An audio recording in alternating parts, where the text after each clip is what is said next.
actually went to Popham just a few weeks ago, and it's wild. If you haven't been in person since that big storm in how much January, it's changed. yeah, just to see how deep. Gone.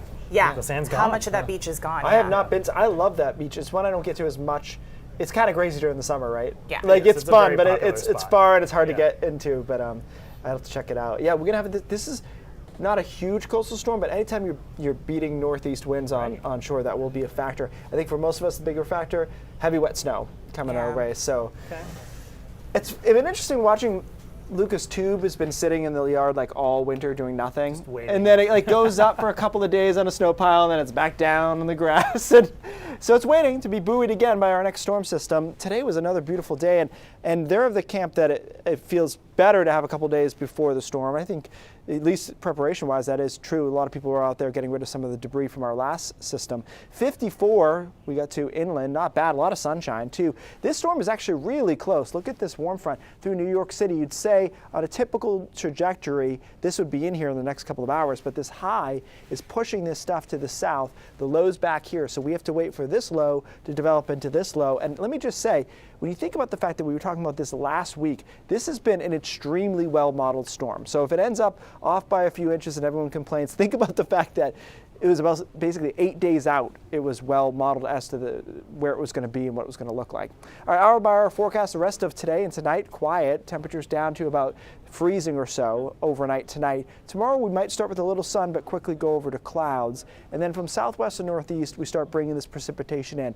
Initially, I think it's a little dry, so some of this may get eaten up before it gets to the ground level. I think 4 to 6 is a good estimate over southern Maine, and then 6 to 8 into the mid-coast and central Maine. Initially, it's just a bit too warm along the coast. We probably start as rain. We start as snow inland, but it's kind of ineffectual on the roadways at first. And so I think the evening commute is okay. There's snow accumulating on grass and decks and all that stuff, but I think the roads are going to wait until after sunset. At that point, colder air gets involved in the system, and that's where we do most of our heavy accumulation.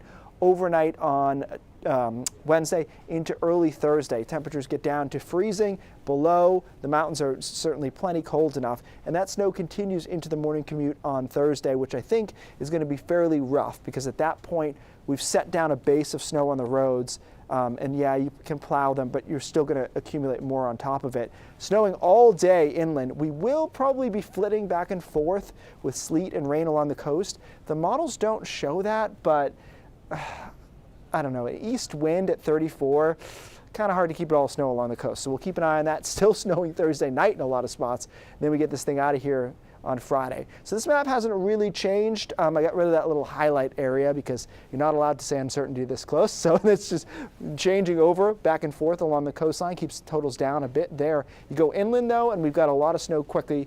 I think the bullseye still is Freiburg into Bridgeton. Winds will continue to be a concern. I would say it's mostly late Wednesday night through early Thursday, so if you can keep your power through midday on Thursday, you're probably okay, but I think we'll have quite a few outages. Oh, burying the lead here, guys. 58 and sunny on Monday. Looking good. Even in a place like Holton, where we'll be off to probably still 50 or so. That was not on my bingo card when I was thinking about planning for this. Well, it is kind of unusual. Yeah, so that's going to be nice. I don't know if it's a gift, potentially a curse. I'll let you know when I'm on the highway on Monday which of the two it has turned out to be. I mean, it's going to be great that everyone will be able to see it within reason on Monday. That's whether it be hopefully things will be cleared up by then. Yeah, it should be. Thank you.